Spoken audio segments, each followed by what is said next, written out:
부활 제7주간 월요일에 보내드리는 오늘의 강론. 부산교구 간물 생태학습관 관장 김홍태 배다신부의 강론을 들으시겠습니다.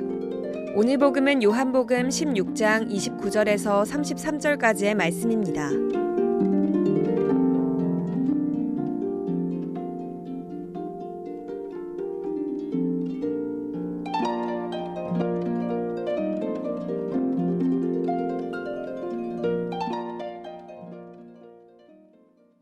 그때 제자들이 예수님께 말하였다.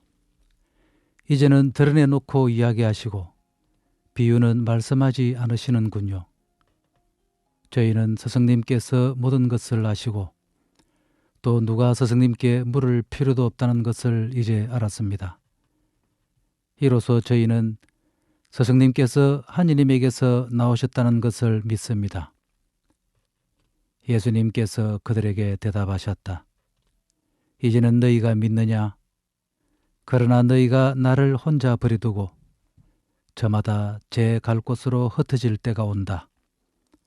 아니, 이미 왔다. 그러나 나는 혼자가 아니다. 아버지께서 나와 함께 계시다.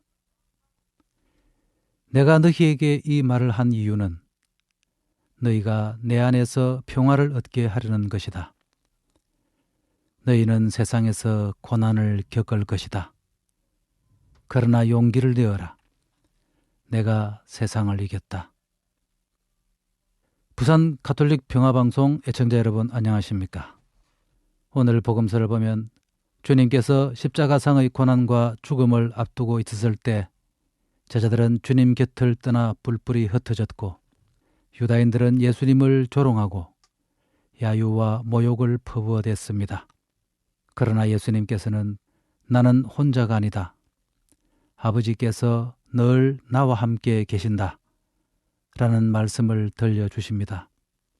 주님께서 이 말씀을 하신 이유는 우리가 이 세상에 살면서 여러 가지 고난과 모욕을 당하더라도 좌절하지 않고 주님 안에서 용기와 평화를 얻게 하기 위함입니다.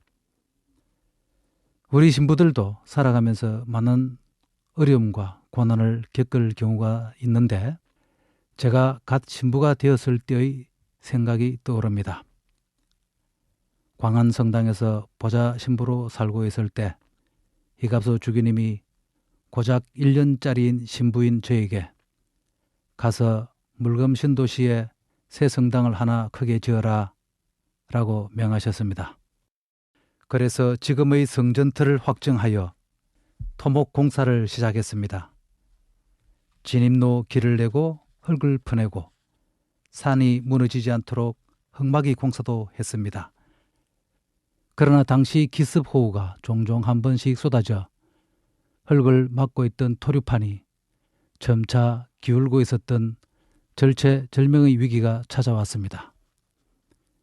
비만 오면 시냇가에 가서 우는 청개구리처럼 공사 현장인 산에 올라가 하느님께 빌고 또 빌었습니다. 토류판이 무너져 산사태라도 나면 다 끝장이라고. 신자들의 원성도 점점 올라갑니다. 공사할 줄도 모르는 신부가 공사 다 버리고 있다고. 그런데 드디어 우려했던 일이 생기고야 말았습니다. 엄청난 양의 호우가 쏟아지고 있었습니다. 당시 저는 손님을 구부역에 데려다주고 돌아오고 있었는데 비 때문에 한 치 앞도 안 보일 지경이었습니다. 그런데 물금 시내로 접어들수록 비는 점차 잦아드는 듯 하더니 공사 현장 앞 도로 아스팔트에는 마치 자로 선을 그은 듯 공사 현장 쪽에는 비가 한 방울도 내리지 않고 쨍 말라있는 것입니다. 황급히 공사 현장으로 올라가 보니 인부들이 아무 일도 없다는 듯 열심히 일하고 있었습니다. 이상하다. 왜 여기만 비가 안 왔지?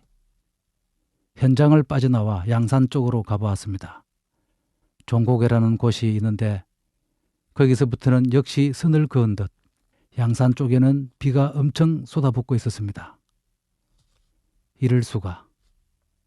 결국 우리 공사 현장만 비가 한 방울도 오지 않았던 것입니다. 이후 공사가 무사히 계속 진행되어 드디어 토목공사가 완공되게 되었습니다. 그러나 그게 끝이 아니었습니다. 이제 성당 건물을 지어야 하는데 남은 돈은 단 3억 뿐이었습니다. 그런데 광안성당 신자분들이 1억을 모금해 주었고 또 어떤 분은 전기공사 일체를 공짜로 지원해 주었습니다. 그 후로도 어디서 예상치 못한 돈들이 계속 들어와서 결국 임기 내에 지금의 물금성당을 완공하게 되었습니다. 고급 자재도 아니고 화려하지도 않지만 분명히 주님께서 함께해 주셔서 완공된 성당이었습니다. 용기를 내어라. 내가 세상을 이겼다. 여러분들도 용기를 내십시오. 주님께서 여러분들의 곁에 늘 함께 계십니다.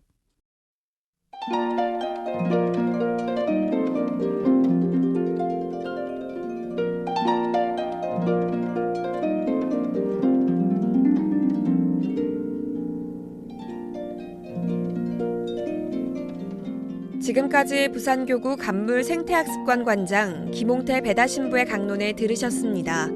내일도 김홍태 배다신부의 강론이 이어집니다. 오늘의 강론은 매일 오전 11시에 미사가 봉헌되는 오륜대 순교자 성지와 함께합니다.